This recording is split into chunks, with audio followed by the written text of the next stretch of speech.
Global Degree College Peshawar introduces online classes for FSC students under the supervision of its founder, Engineer Muhammad Salim Khan. For more updates, please subscribe our channel. औज़ुबिल्लाहिमिनश्शैतानिर्रजीम बिस्मिल्लाहिर्रहमानिर्रहीम।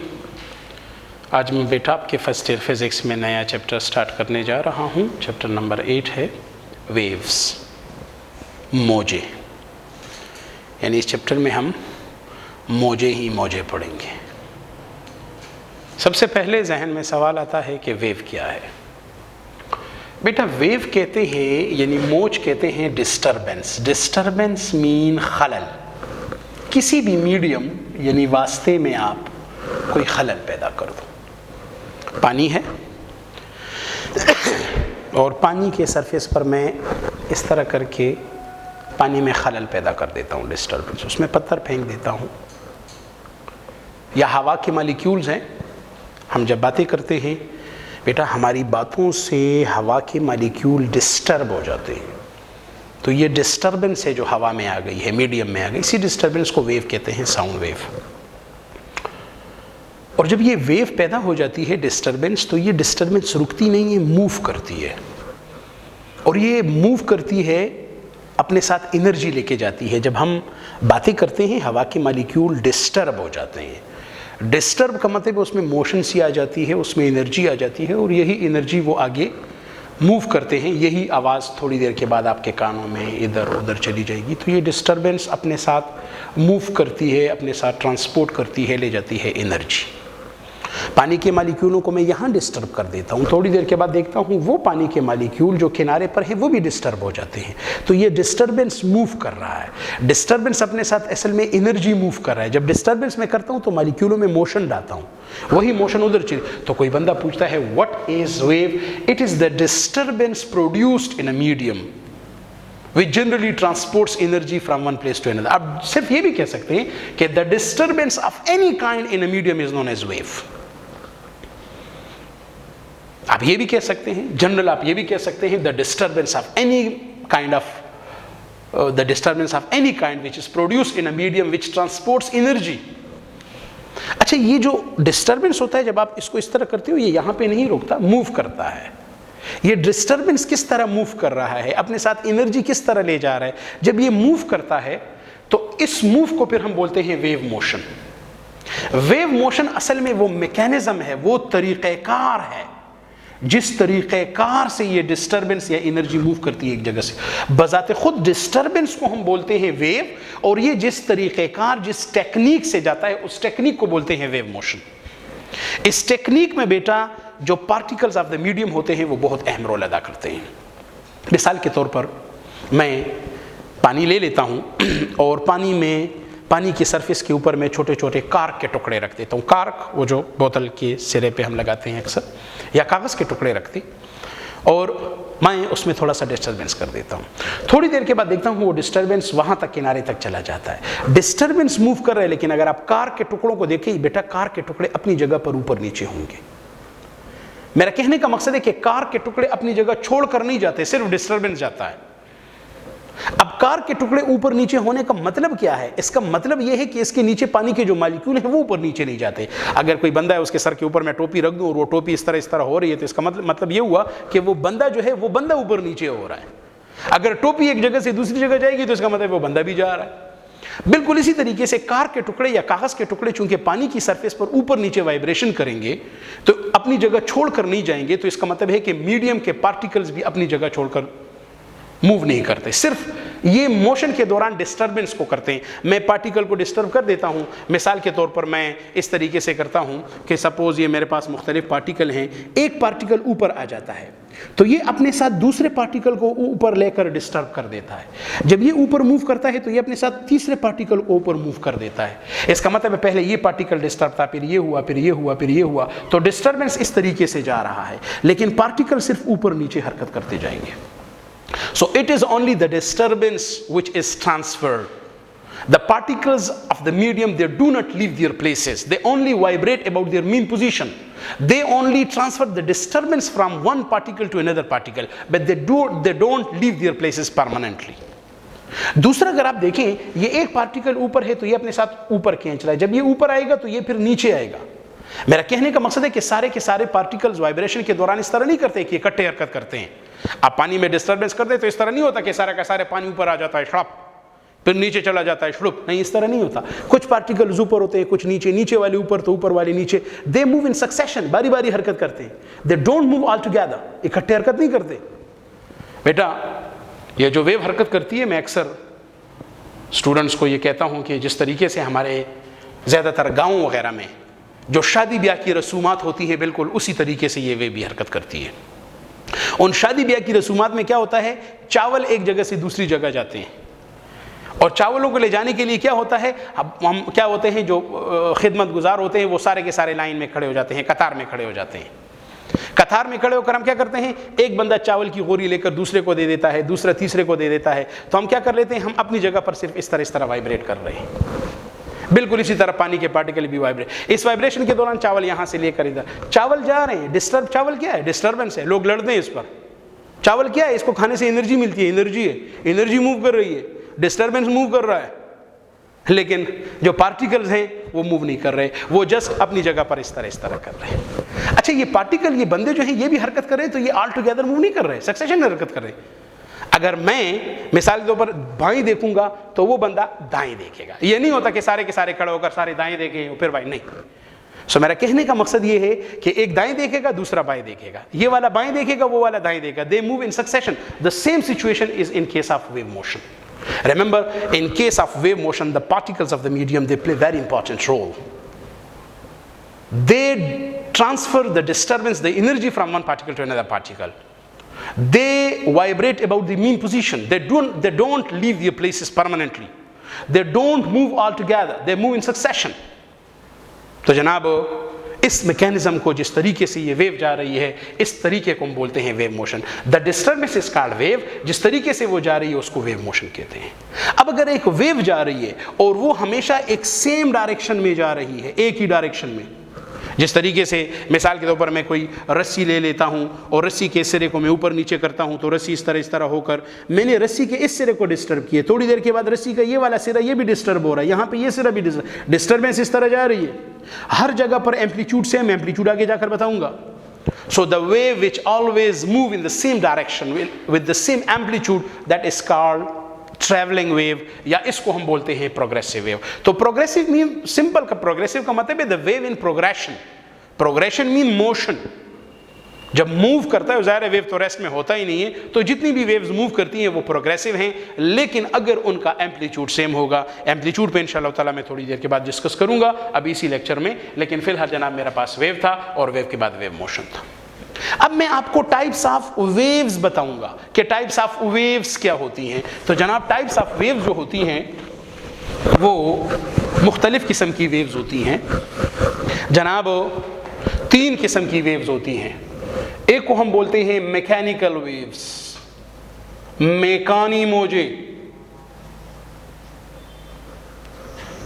एक को हम बोलते हैं electromagnetic waves,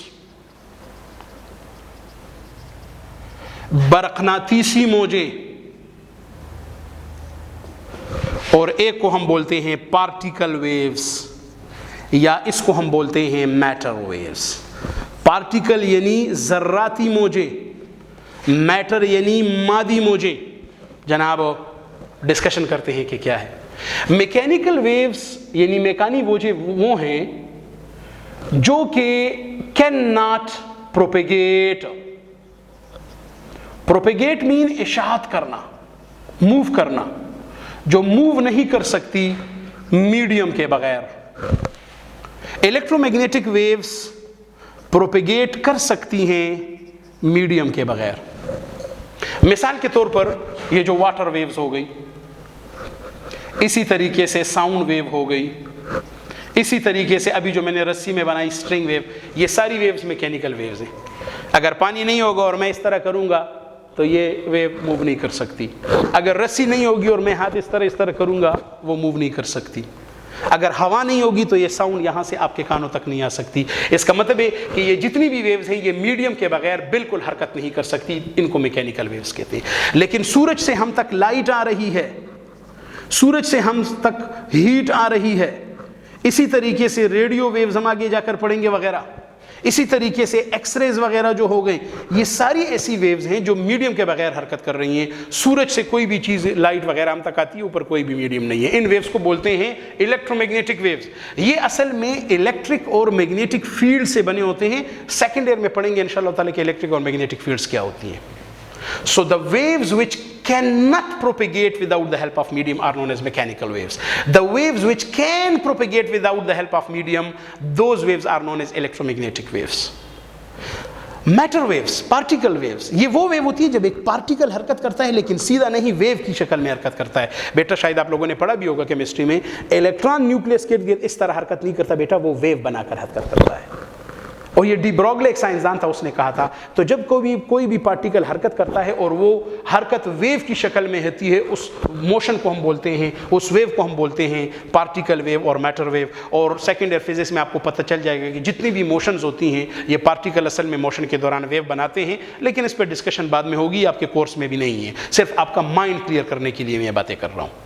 So the waves which cannot propagate without the help of medium, the waves which can propagate without the help of medium, and those waves which are associated, those waves which are related with the motion of the particles, so those waves are known as, इसके बारे में एक साइंसदान था जिसका नाम था D Broglie, उसने ये भी कहा था कि ये वेव जब हरकत करती हैं इनके वेवलेंथ का फार्मूला h/mv है, लेकिन बेटा ये बाद में हम पढ़ेंगे जब ज़रूरत आएगी। फिलहाल मेरा थोड़ा छोटा सा टॉपिक था टाइप्स ऑफ वेव्स। अब चाहे ये वेव हो, चाहे ये वेव हो, चाहे ये वेव हो, ये फिर मज़ीद दो हिस्सों में तकसीम हुई है, और ये जो दो हिस्सों में तकसीम है ये इनके पार्टिकल्स के मोशन की वजह से है या प्रोपेगेशन और जो इलेक्ट्रिक और मैग्नेटिक फील्ड्स हैं उनकी वजह से है। मिसाल के तौर पर ये जो है, ये छोटा सा टॉपिक आपके कोर्स में नहीं था, लेकिन अभी जो मैं टाइप्स ऑफ वेव्स बता रहा हूँ ये जनरल इनकी वो थी, ये जो थी ये on the basis of medium requirements थी। अभी एक और टाइप्स ऑफ वेव्स है जो कि on the basis of particles of the medium है, जो मीडियम के पार्टिकल हरकत करते हैं, या मिसाल के तौर पर वो जब हरकत करते हैं और उनके जो फील्ड्स होते हैं उनकी दरमियान एंगल की बुनियाद पर होता है। ये फिर दो किस्म के होते हैं, एक को हम बोलते हैं जनाब ट्रांसवर्स वेव्स और एक को हम बोलते हैं जनाब लॉन्गिट्यूडिनल वेव्स। ट्रांसवर्स अर्जी मोजे, लॉन्गिट्यूडिनल तूली मोजे, जनाब ट्रांसवर्स वेव्स और लॉन्गिट्यूडिनल वेव्स। ट्रांसवर्स वेव्स वो वेव्स होती हैं जिसमें जिस डायरेक्शन में वेव जा रही होती है और जो मीडियम के पार्टिकल्स होते हैं वो वाइब्रेट करते रहते हैं, वो परपेंडिकुलर होते हैं, जबकि इस केस में जिस डायरेक्शन में वेव जा रही है उसी लाइन में वेव के पार्टिकल भी वाइब्रेट करते रहते हैं। मिसाल के तौर पर ट्रांसवर्स वेव्स की मिसाल है वाटर वेव्स, इसकी मिसाल है जनाब स्ट्रिंग वेव्स, इसकी मिसाल है जनाब लाइट वेव्स। लेकिन लाइट वगैरह को हम डिस्कस नहीं करेंगे, हमारे कोर्स में जो है वो मैकेनिकल वेव्स की जो किस्में हैं वही डिस्कशन है, तो मैकेनिकल में ये आ जाती है। लॉन्गिट्यूडिनल वेव्स की मिसाल है जनाब साउंड वेव्स, या स्प्रिंग में कंप्रेशनल वेव्स पैदा होंगी, वो भी हम डिस्कस करेंगे। बल्कि साउंड जो है ये भी असल में कंप्रेशनल वेव्स की किस्में हैं, आपको बता दूंगा। मिसाल के तौर पर मैं डिस्कशन करना चाहता हूं जनाब वाटर वेव्स पर। बेटा अगर आप देखेंगे तो पानी के मालिक्यूलों को मैं यहाँ डिस्टर्ब कर देता हूँ, थोड़ी देर के बाद देखता हूँ वो पानी के मालिक्यूल जो उधर हैं वो भी डिस्टर्ब हो गए, तो ये डिस्टर्बेंस क्या है, ये मूव कर रहा है हॉरिजॉन्टली। पानी का हर पार्टिकल क्या है, ऊपर नीचे वाइब्रेट कर रहा है, तो दोनों के दरमियान कितना एंगल हो गया, 90, बिल्कुल ये इसी सिचुएशन। इसी तरीके से मैं रस्सी ले लेता हूं, मैं रस्सी को ऊपर नीचे करता हूं तो रस्सी इस तरह हो जाती है। मैंने रस्सी में डिस्टर्बेंस यहां पैदा किया, वो डिस्टर्बेंस रस्सी में हॉरिजॉन्टली चला गया, रस्सी का हर एक सिरा ऊपर नीचे वाइब्रेट कर रहा है, इसका मतलब है दोनों के दरमियान एंगल 90 डिग्री है, तो जनाब इसको हम बोल सकते हैं transverse waves. So what are transverse waves? Those waves in which the particles of the medium vibrate about their mean position perpendicular to the direction of propagation of waves, those waves are known as transverse. हम ये भी कह सकते हैं those waves in which the particles of the medium execute simple harmonic motion, they vibrate about their mean position, दोनों आप लगा सकते हैं। So those waves in which the particles of the medium execute simple harmonic motion perpendicular to the direction of propagation of waves, those waves are known as transverse waves. The example is sound waves and string waves. अच्छा, इन waves में फिर क्या होता है जनाब, suppose ये waves है, ये इनकी मीन पोजीशन है, ये वाले पॉइंट जो बिल्कुल टॉप पे हैं, जिनका एम्पलीट्यूड मैक्सिमम है, एम्पलीट्यूड सेंटर से फासला जो होता था, जिनका एम्पलीट्यूड मैक्सिमम है, इनको सी से जाहिर करके इनको हम बोलते हैं क्रेस्ट्स, जिनको उर्दू में आप लोग बोलते थे फराज। ये वाले पॉइंट्स जिनका अगेन एम्पलीट्यूड मैक्सिमम है but below the mean level, इनको बोलते हैं ट्रफ्स, जिनको आप लोग उर्दू में बोलते थे नशेब। So transverse waves consist of crest and trough. What are crests? Those points on the transverse waves having maximum amplitude above their mean level. What are troughs? Those points on the transverse waves having maximum amplitude below their mean level. याद रखिए, दो conjunctive crest, conjunctive mean जो करीब करीब हैं, इनके दरमियान ये स्ट्रेट फासला, या दो कंजक्टिव ट्रफ्स, इनके दरमियान ये स्ट्रेट फासला, इनको हम लोग बोलते हैं वेव लेंथ, जिसको जनाब हम लैम्डा से जाहिर करते हैं, इस निशान से, जिसको हम लोग बोलते हैं लैम्डा। इसको वेव लेंथ क्यों कहते हैं? वेव मीन वेव, लेंथ यानी length, wave length mean the length of one wave, जिसको उर्दू में तूले मौज आप लोग कहते थे। So what is wave length? The length of one wave. याद रखें, अगर मैं मिसाल के तौर पर ये वेव ले लूंगा और मैं वेव की कोई भी इनिशियल पोजीशन लेता हूं, इनिशियल सपोज मैं कौन सी लेता हूं? क्रेस्ट। तो जनाब मैं क्रेस्ट से जा रहा हूं इस तरीके से, इस तरह जाकर जब क्रेस्ट तक पहुंच जाता हूं, अगर इसके बाद मैं दोबारा जाऊंगा तो इसका मतलब है कि मैं यही वाली मोशन रिपीट कर रहा हूं।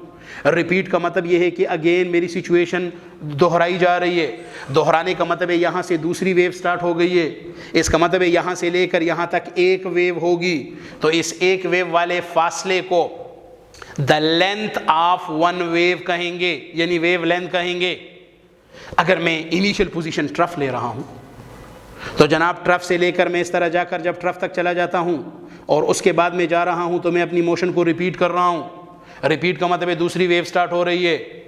इसी वजह से जनाब यहां से लेकर यहां तक एक वेव होती है, तो इस फासले को एक वेव वाला फासला यानी वेव लेंथ यानी लेंथ ऑफ वन वेव कहेंगे जनाब। तो कोई बंदा पूछता है ट्रांसवर्स वेव्स क्या है? Those waves in which the particles of the medium vibrate about their mean position perpendicular to the direction of propagation of waves are known as transverse waves. These waves consist of crests and troughs. Those points on the transverse waves having maximum amplitude above their mean level are crests, while below the mean level they are called troughs. The distance between two consecutive crests or the distance between two consecutive troughs is known as wavelength, which is represented by lambda. तो जनाब ये मेरे पास topic था transverse waves का। इसी तरीके से जनाब मैं डिस्कस कर रहा हूं लॉन्गिट्यूडिनल वेव्स को। लॉन्गिट्यूडिनल वेव्स से मुराद है साउंड वेव्स या कंप्रेशनल वेव्स। सपोज मैं छोटे छोटे बीड्स ले लेता हूं, बीड्स बेटा, जिसको आप लोग उर्दू में कहते हैं तस्बीह के दाने। वो जो तस्बीह के दाने होते हैं बड़े हल्के होते हैं, और उनके दरमियान में हल्के हल्के स्प्रिंग लगा लेता हूं। सपोज ये बीड ए है, ये बी है, ये सी है, ये डी है और ये सपोर्ट है। इसको मैंने रखा हुआ है किसी भी मिसाल के तौर पर स्मूथ सरफेस पर। मैं क्या कर लेता हूं बेटा कि मैं बीड ए को मूव कर देता हूं टुवर्ड्स बीड बी, या चूंकि मैंने नोट्स में जिस तरीके से डायग्राम बनाया है मैं वही डायग्राम बना लेता हूं, ताकि आप लोगों को फिर नोट्स जब आप पढ़ेंगे तो आपको कम से कम मसला ना रहे। मैंने नोट्स में इस तरीके से किया है।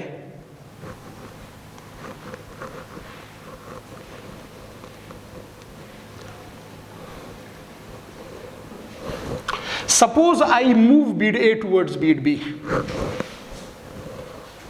मैं bead A को B के करीब करता हूं। The spring between A and B will compress. ये कंप्रेस हो जाएगा।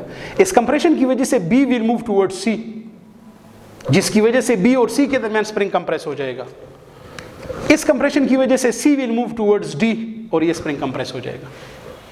इसका मतलब है कि जब मैं A को मूव करता हूं टुवर्ड्स B यानी टुवर्ड्स लेफ्ट, तो क्या होता है? कंप्रेशन पैदा हो जाता है, और ये कंप्रेशन सिस्टम में मूव कर रहा है।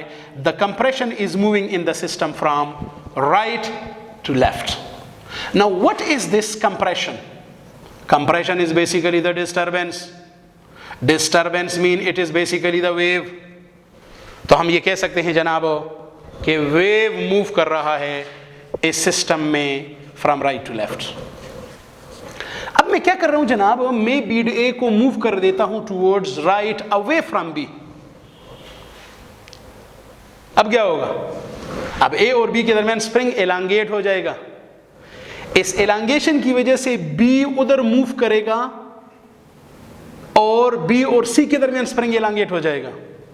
इस एलांगेशन की वजह से सी मूव करेगा, सी और डी के दरमियान स्प्रिंग एलांगेट हो जाएगा। मेरा कहने का मकसद यह है कि जब मैं ए को मूव करूंगा उधर, तो अब इस सिस्टम में एलांगेशन हो रही है। और ये एलांगेशन सिस्टम में किस तरह मूव कर रही है, फ्रॉम लेफ्ट टू राइट या राइट टू लेफ्ट। ज्यादातर स्टूडेंट्स कहते हैं फ्रॉम लेफ्ट टू राइट, गलत है बेटा। लेफ्ट टू राइट एलांगेशन मूव नहीं कर रही, लेफ्ट टू राइट ये बीड्स मूव कर रहे हैं। अगर तुम सोचो तो एलांगेशन सबसे पहले कहां आ जाती है, जब मैं ए को मूव करता हूं। ए को मूव करता हूं तो सबसे पहले ये स्प्रिंग एलांगेट हो गया, उसके बाद ये हो गया, उसके बाद ये हो गया। इसका मतलब है एलांगेशन भी सिस्टम में इसी तरह मूव कर रहा है जिस तरह कंप्रेशन जा रहा था। So the elongation is again a disturbance wave which is moving in the system from right to left. बेटा मैं बीट्स की बातें नहीं कर रहा हूं, बीट्स तो मूव करेंगे फ्रॉम लेफ्ट टू राइट। मैं बीट्स की बातें नहीं कर रहा हूं, बार बार कह रहा हूं, एलांगेशन की बातें कर रहा हूं। इसका मतलब है the compression is also moving from right to left, elongation is also moving from right to left. Now if I cause bead A to vibrate about its mean position, compressions after elongation will produce in the system and both these will move in the system from right to left. अब जरा सोचो compression elongation क्या है, waves है, ये move कर रहे हैं सिस्टम में हॉरिजॉन्टली, हर एक बीट भी मूव करेगा horizontally along the same line. In waves को जनाब हम बोलते हैं longitudinal waves.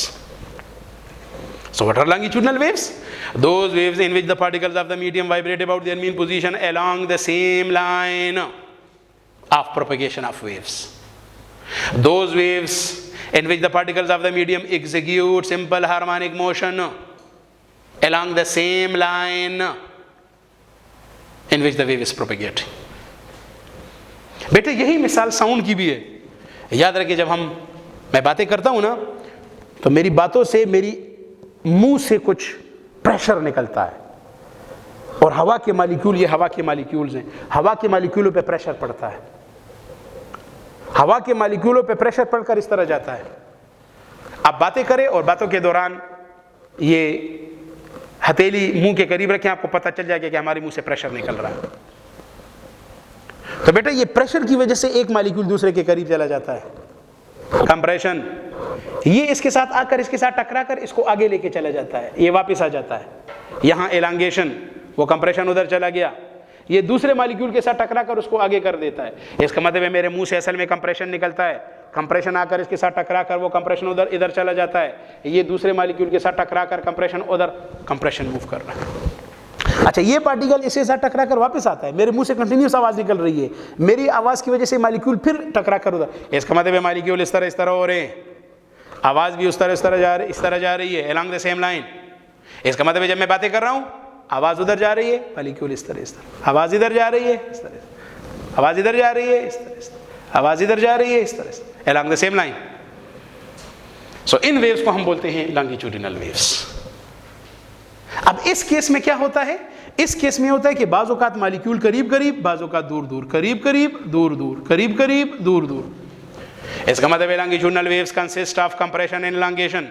This is known as compression, दबाव। This is known as elongation, खोलाव। These waves consist of crest and trough. These waves consist of compression and elongation. Compression is the region where the crowding of particle is maximum, crowding हजूम। Elongation is the region, वो इलाका, where the crowding of the particles is minimum. The distance between two consecutive compression or the distance between two consecutive elongation is represented by lambda, which is known as wavelength. So in waves को हम बोलते हैं जनाब longitudinal waves।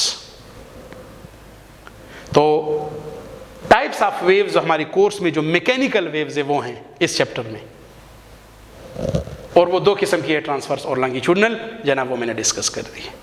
यहां पे मैं ये कहना चाहता हूं कि लॉन्गिट्यूडनल वेव्स में एक पार्टिकल आकर दूसरे के साथ टकरा कर, जिस तरह साउंड में कह रहा हूं, टकरा कर इस तरह कर रहा है। टकराने का मतलब जरूरी नहीं है कि उनके दरमियान इंटरमॉलिक्यूलर फोर्स हो, आप उसको डिस्टर्ब करो जाकर वो उसके साथ टकरा जाएगा। इस केस में अगर आपको याद हो, मैंने कहा था कि एक पार्टिकल ऊपर जाएगा तो अपने साथ दूसरे पार्टिकल को खींच रहा है, तो वो कब खींचेगा? जो उसके दरमियान इंटरमॉलिक्यूलर फोर्स होगा। इसका मतलब है गैसेस में इंटरमॉलिक्यूलर फोर्सेस नहीं है, तो ट्रांसवर्स वेव्स को हम गैसेस में पैदा नहीं कर सकते। Longitudinal waves solids, liquids, gases सब में पैदा हो सकती हैं। साउंड गैस में भी है, लिक्विड में भी होती है, सॉलिड में भी होती है। सॉलिड मैट्रिक में आप लोगों ने पढ़ा था कि रेल जा रहा है, रेलगाड़ी जा रही है और रेल की पटरी के दूर से आप उसके कान रख दें पटरी पे, तो आपको दूर से उसकी आवाज़ उस पटरी में सुनाई देगी। या बचपन में हम वो माचिस की डबिया लेकर और उसमें छोटा सा सुराख करके छोटा सा तार लेकर, ये जो जिससे हम कपड़े वगैरह सीते हैं, और एक इस तरह मुंह में रखकर दूसरा दूर जाकर खींचता था, हम बातें करते थे, तार में जाते थे। शायद आप लोगों ने किया हो या ना किया, हमने तो किया। तो मेरा कहने का मकसद है कि ये सॉलिड, लिक्विड, गैसेस तीनों में जाते हैं। ये ट्रांसवर्स वेव्स की मिसाल वाटर वेव्स तो लिक्विड हो गया, स्ट्रिंग वेव्स सॉलिड हो गया, तो ये लिक्विड्स सॉलिड्स में जाता है, गैस में पैदा नहीं होते ये। तो जनाब ये दोनों में एक और फ़र्क हो गया। तो ये लॉन्गिट्यूडनल वेव्स और ट्रांसवर्स वेव्स की कुछ किस्में थी जनाब, ये मैंने आपको डिस्कस करानी थी, मैंने डिस्कस करा दी। इसके साथ बेटे एक और छोटा सा टॉपिक है, वो भी मेरे आज के लेक्चर में शामिल है, पीरियोडिक वेव्स। पीरियोडिक कहते हैं दोहरी, the wave which repeats itself after equal intervals of time, जो अपने आप को मसावी वक्फों के बाद दोहराता हो। पानी है, पानी में इस तरह करो, एक वेव पैदा हो गई, दोबारा करो दूसरी, तीसरी, चौथी, मैं कंटिन्यूअस इस तरह कर रहा हूं। इक्वल टाइम्स के बाद वेव्स पैदा हो रही हैं, these are called periodic waves. Periodic waves को स्टडी करने के लिए एक टैंक होता है जिसको रिपल टैंक कहते हैं। रिपल बेटा कहते हैं मोच को, वेव का दूसरा वर्ड है। अक्सर लोग कहते हैं रिपल साइंसदान का नाम है, ये गलत है। रिपल टैंक इस तरह होता है, इस तरह मेज होती है बेटा, ये शीशे का होता है, ये जो सरफेस होती है, इसमें हम पानी भर देते हैं, नीचे कागज रखते हैं, इसमें हम मोटर रख लेते हैं, पानी का मोटर जिस सुरा टक टक टक टक टक टक टक टक टक टक टक इस तरह करता है, इसमें एक पीरियोडिक वेव्स पैदा करता है। और ऊपर हम लाइट रख देते हैं, बल्ब, वो उस पर रोशनी करता है। बेटा जब इसमें वेव पैदा हो जाती है ना, तो वेव कुछ इस तरह मिसाल के तौर पर क्रेस्ट और ट्रफ होगा, ऊपर से आप उस पर लाइट डाल दो। अब ये क्या है? क्रेस्ट। इस क्रेस्ट को देखिए तो ये एक तरीके से कन्वेक्स लेंस बन गया, मुहद्दबत सा। ये क्या है? ट्रफ। ये कनकेव लेंस बन गया, मुक़ररत सा। तो क्या होगा? कन्वेक्स लेंस क्या होगा? जब पैरेलल रेज आएंगी तो जितनी भी रेज आएंगी सारी की सारी रेज को एक जगह पे कन्वर्ज कर देगा। ट्रफ क्या करेगा? ये वेव्स को कन्वर्ज नहीं, डाइवर्ज कर देगा, मुंतशिर करेगा। तो यहाँ पे जो लाइट आएगी वो भी इस तरह आ जाएगी। मेरा कहने का मकसद है कि क्रेस्ट के नीचे होगा लाइट, रोशनी आ जाएगी।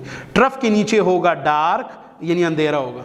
तो नीचे कागज पर कहीं रोशनी अंधेरा, रोशनी अंधेरा, रोशनी अंधेरा इस तरह हो जाएगी। दो रोशनियों के दरमियान फासला, दो अंधेरों के दरमियान फासले को हम फुट से नाप कर इसको बोलते हैं वेवलेंथ। ये मशीन जो होती है जिस फ्रीक्वेंसी से हमने लगाई होती है वो फ्रीक्वेंसी हो गई।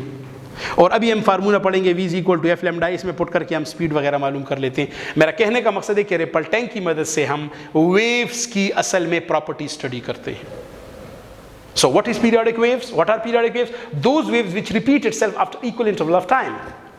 To study the properties of wave we use ripple tank. और रिपल टैंक इस तरह का एक छोटा सा टैंक होता है, ट्रांसपेरेंट टैंक होता है इस तरह। ये फार्मूला जो होता है v = f लैम्डा, इस फार्मूले को हम बोलते हैं relation between speed, frequency and wavelength of the wave. मिसाल के तौर पर कोई बंदा आपसे कहता है कि इस फार्मूले को प्रूफ कर दो। वेरी सिंपल, v का क्या फार्मूला है? v = s/t।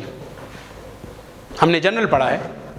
अब इस s से क्या मुराद है? Distance covered by a body. मैं वेव ले रहा हूं और वेव का मैं फासला कौन सा ले रहा हूं? एक वेव वाला।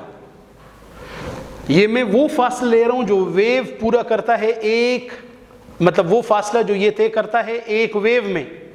अगर मैं फासला एक वेव वाला लूंगा तो मुझे टाइम भी एक वेव वाला लेना चाहिए। तो एक वेव वाले टाइम को हम क्या बोलते हैं? Time period.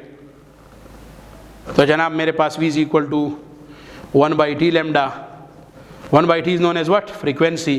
तो मेरे पास ये आ गया। इस तरीके से हम इस फार्मूले को प्रूव कर सकते हैं। मेरे छोटे से टॉपिक का नाम था relation between speed, frequency and wavelength of the wave. तो इसको प्रूव करने के लिए we know that the speed of any body may be calculated by the help of v is equal to s/t. Now if we take the distance covered by the wave equal to wavelength, wavelength mean it is the length or it is the distance of one wave, so we should have to put the time of one wave. The time of one wave is known as time period. तो मेरे पास आ गया। तो जनाब ये formula भी prove हो गया। इससे जनाब मेरा आज का जो पहला लेक्चर था चैप्टर नंबर 8 का वो इख्तिताम पजीर हो गया। थैंक यू सो मच बेटा।